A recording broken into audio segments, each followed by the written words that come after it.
Yeah. The Empress. Okay. The harvest is here. You are entering. Nobody is at hand. If you want wise counsel and moral... Live with the cunt. Absolutely. Okay. This is called... Do you want the name? Yes. My Daughter's Closet. Bum, bum, bum. It all started a few years ago. My husband and I had just bought our very first house together after living 4 years in a small apartment. We had spent most of our relationship living in that cramped space even before we got married. So, when my husband got a better job opportunity, we both knew that a house would be a much better suited for us, especially if we wanted to start a family someday.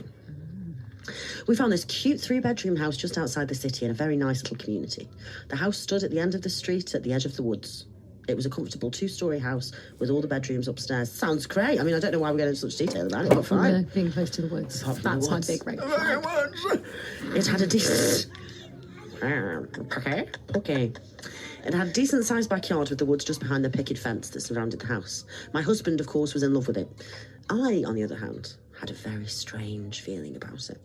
A feeling that told me something was off about this place. But still, it was a lot better than the previous apartment that we had just left. Plus, we meant that we would have a lot of privacy. At first, I thought it was adorable, a wonderful home to start a family in. But as the weeks went on, I kept having this uneasy feeling about something. I couldn't quite understand it, but I had this sensation that I wasn't alone. I quickly brushed it off, thinking that it was just my imagination. Of course, not long after we moved in, I got pregnant. My husband and I were so happy when we found out. We immediately got to work on the baby's room right next to ours, picking out all kinds of clothes and deciding whether or not to paint the walls or buy wallpaper. We were so excited about starting our new family. But on the days when my husband was at work, that feeling of not being alone came back, especially when I was in the baby's room.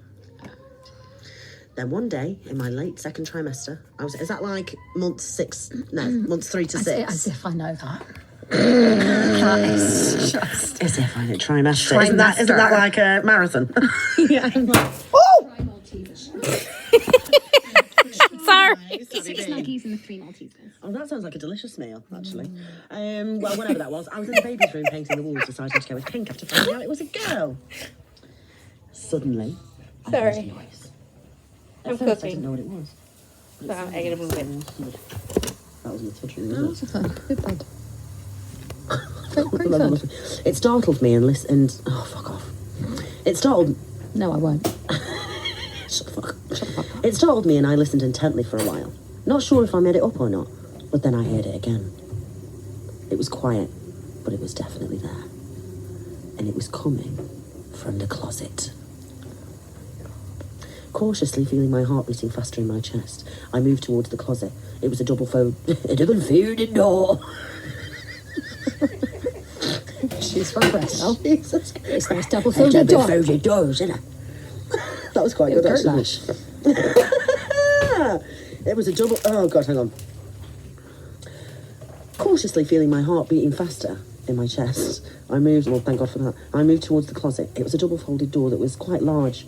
It was large enough for you to stand in and have your arms out. I didn't know what I was going to find up there, but I was also afraid to find out. Slowly, I gripped both handles, my hands shaking as I did so. Then, like a band-aid, I jerked the doors open, expecting to see someone standing there, only to reveal nothing. It was completely empty. I was taken aback. I could have sworn I'd heard something.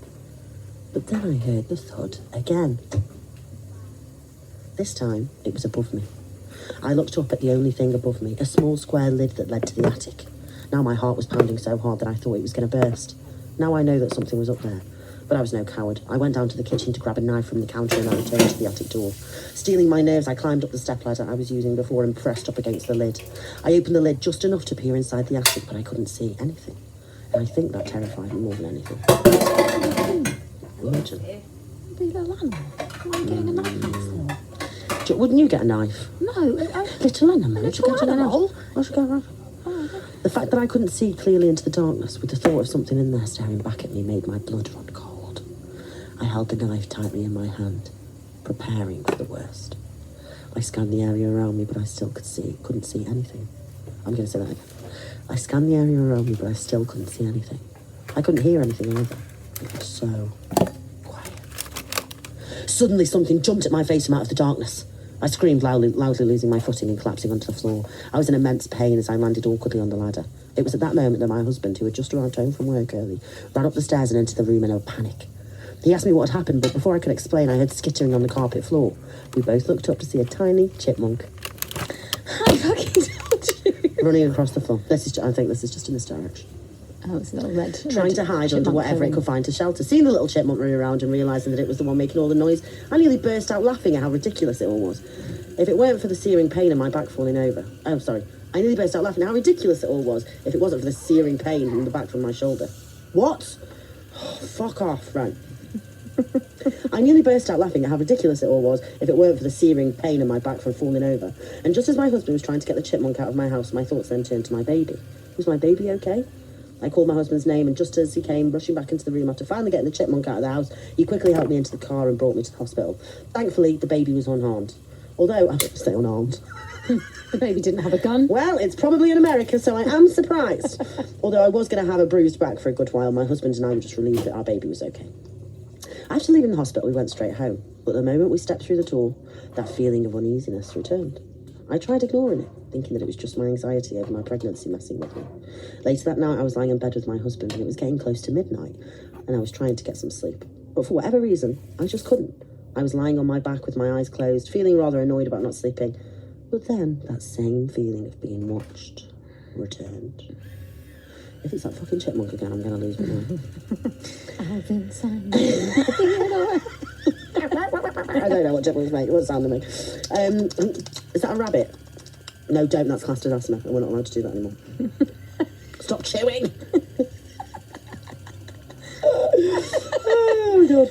I listened carefully, trying to pinpoint exactly where it was outside the bedroom. The sound of walking slowly grew louder, like it was getting closer. And that's when the dreaded truth hit me, as I remembered. We never shut the bedroom door. Suddenly, the footsteps stopped, and I could hear something else now. Breathing.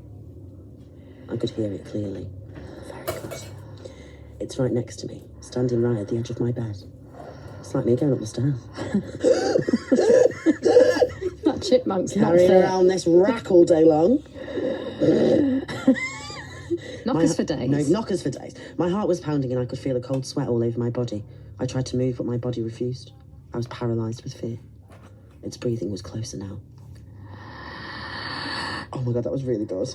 I could feel it right next to my ear. I could feel my tears rolling down my face as I tried to keep myself from crying. I didn't want whatever it was to know I was awake and aware of it. I silently prayed to myself, hoping for it to go away. The next thing I felt was a long, skinny hand. It's Mr. Longfingers. I slowly pressed down on my stomach, followed by a low grunt entering my ear. Jeez, I just think that was Adam, to be honest. I was finally able to get control of my body and let out a blood-curdling scream. Very good. As I sat up on my bed, my husband woke up and quickly turned on the lights, frantically asking what was wrong. I looked around the room for whatever that thing was, but there was nothing. The room was empty and the bedroom door was wide open. I began sobbing uncontrollably. My husband wrapped his arms around me, trying to calm me down. I told him everything that had happened, even though saying it all aloud just sounded crazy. My husband was telling me that it was probably sleep paralysis, but I told him that it wasn't, that I was wide awake for everything. He looked everywhere in the house, and he couldn't find anything. When he came back, I cried in his arms, rubbed my back gently. Fortunately, that was the last time something like that happened. I kept my bedroom door shut every night and even bought myself a nightlight, as childish as it sounds. My husband thought so too, but supported me nonetheless. But whether he approved or not, I was never going to feel that helpless again. Although no incident happened after that night, the same feeling of being watched never left. As the weeks went by, I started feeling better about that night. The more I thought about it, the more I began to question whether or not it was really sleep paralysis. I did research on it and found that there were a few cases. After a while, I came to the conclusion that maybe it was just sleep paralysis and I was remembering it wrong. I started to feel a lot better after that. A few months had passed and I finally gave birth to a healthy baby girl named Bella. Cute. I once knew a blind Labrador called Bella. Okay. She was lovely. Poor Bella. Right. She's dead now.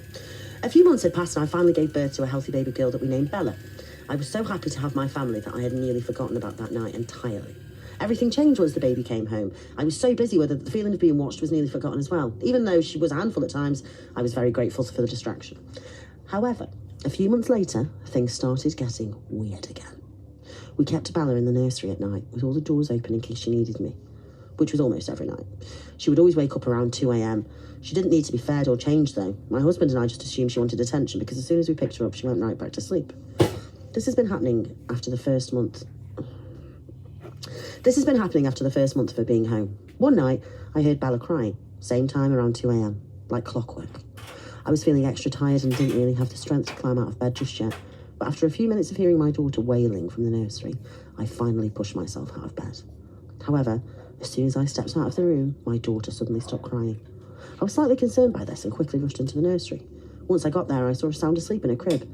I was really confused by this, as she wouldn't go back to sleep unless either my husband or I were holding her. But there she was, sound asleep, as if she hadn't woken up at all. I was puzzled for sure, but seeing that Bella was perfectly fine made me relax, and I headed back to bed. That was the last time she woke me up in the middle of the night. A few years later, another strange occurrence happened. Bella was now 4, and she had just started learning more and more about her imagination. She would always be up in her room, playing with the toys and chatting away while I cleaned the house.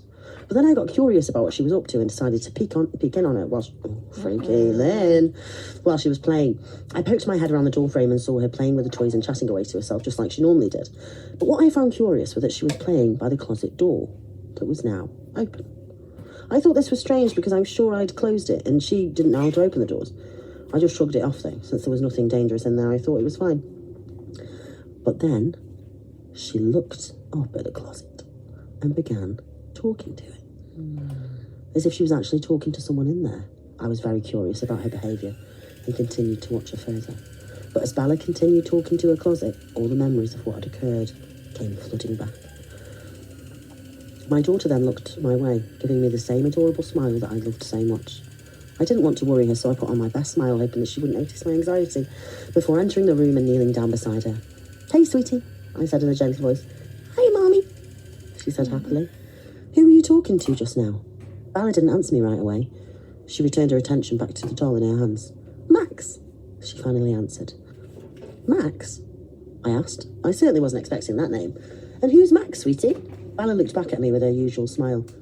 "Max is my friend. He plays with me all the time." "And where is Max?" Bella pointed up to the closet. "He lives in there." I looked up at the closet, but there was nothing in there. Seeing that nothing was in there, I looked back at my daughter, who was still smiling and playing with her doll. "Sweetie," I asked, trying my best not to let my anxiety show, "what does Max look like?" Bella smiled even wider when she looked up at me. "He's very tall. He's this big." She tried raising her hands as high as she could. "He has long arms and a really big head." My heart was beginning to pound even harder now. I was almost certain that Bella was talking to something paranormal. I looked up into the closet, feeling really uneasy. Was there a ghost living inside my daughter's closet? My husband and I didn't have that many things that needed to be stored away, so there was nothing ever we needed to put in the attic. So I didn't know what was up there. And all this time, ever since that chipmunk incident, I had never even gone up there. The thought of something paranormal being up there so close to my daughter was too terrifying to think about. "But when he plays with me, he can turn into a little ball like this." She then tucked her knees to her chest and began rolling around on the floor like a ball. Seeing my daughter do this, I immediately released a sigh of relief. I had never heard of ghosts doing that, even around children. With this in mind, I finally came to the conclusion that she just had an imaginary friend. "Okay, sweetie," I said. "Mommy's going to get started on dinner. You keep playing with Max, okay?" This woman is very fucking brave. "Okay, Mommy," she said again. I patted her head before standing up to leave the room. As I made my way out, I always laughed at myself for being so paranoid. I heard Bella laughing and chatting away when I got downstairs, and I finally let myself chuckle at how ridiculous I was being. This went on for about a year. Bella would be up in her room most of the time playing with her imaginary friend by the closet. I would occasionally play with her, but most of the time she would just say that she wanted to play with Max. One day, I asked her why Max couldn't come out to play with us, but she brushed it off and she said that she just wanted to play with him. I didn't question it further and I left the room, thinking it was just a toddler thing. But I had to admit, I was getting a little hurt that my daughter didn't want to play with her mum anymore, but I decided not to push the matter and let her be her. Later that night, as I lay in bed, I felt it again. I woke up feeling a presence by me, staring at me. But just as I sat up in bed, that feeling was gone. I turned on the light next to me only to see an empty room once more. I rubbed my eyes tiredly, chalking it up from lack of sleep and annoyance. I looked out to the door towards Bella's room, thinking that she must have woken up in the middle of the night, and that's what had woke me. I climbed out of bed to check on her, but I saw that she was still asleep. A couple of days later, I was getting the table set up for dinner when my daughter came over to me. "Mummy," she said softly, "I'm sorry." I was taken aback by her sudden apology. "What for, sweetie?" She looked at me with those sad green eyes. "Because I don't play with Mummy anymore. Max says I need to play with Mummy more." I was confused by this, but I could see that she was genuinely sad about it. "It's okay, sweetie. How about we play together after dinner?" Bella's eyes lit up and a huge smile appeared. "Okay, Mummy." I I giggled as I bopped a nose and causing her to giggle as well. How about I set another plate for Max? I asked. This is a bad idea. That way I can thank him for caring about me. Bella's smile grew wider. Okay. I knew that setting another plate for our guest was a little childish, but if it made my baby happy, then I was willing to play along. Is Max coming for dinner? I asked. No, she answered. Max doesn't want to come out. Why not? Because Max says that he doesn't want to scare Mummy. I'm sure he won't scare me, sweetie. I know, but he still won't come down.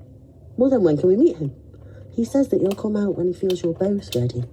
I gave up and put the extra plate in the kitchen. As days went by, Bella and I began to play in a room more often. I was a lot happier now that Bella wanted me around rather than playing with her imaginary friend. I was beginning to think that she was growing out of this phase. She would still play with Max in a room from time to time, but she would always make time to play with me. Things were simpler now, and we were starting to feel normal. I couldn't be happier. But then one day, everything changed. That's the end of part one. Oh. We've got a series on our hands, guys. Oh